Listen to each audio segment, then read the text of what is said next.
He's accused of using his position to get funding for a project that his brother benefited from. But the New Mexico state representative calls the allegations a smear campaign. News 13's Gabrielle Burkhart has both sides. Gabrielle? Jessica, this complaint was sent to the Attorney General's office today alleging State Representative Paul Pacheco, that's how he pronounces his name, failed to disclose a conflict of interest in a major project.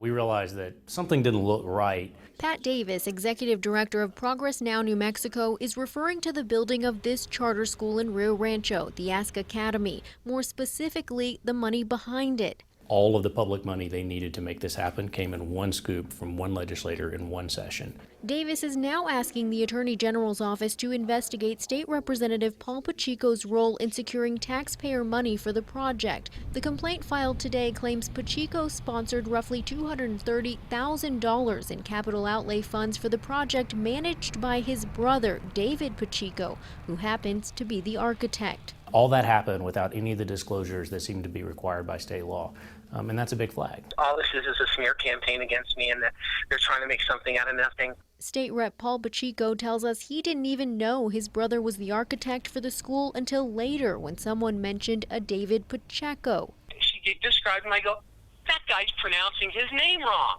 He claims he never kept it a secret. There was nothing questionable or dark about this. It was purely coincidental.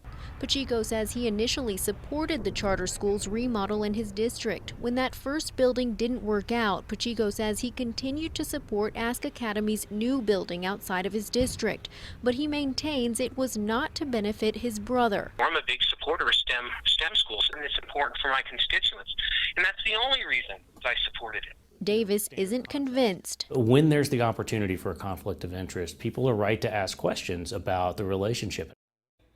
The complaint also alleges David Pacheco was in charge of public funds for the project. That's something the state rep denies. The president for the Ask Academy Foundation also tells us the architect was not directly in charge of public funds.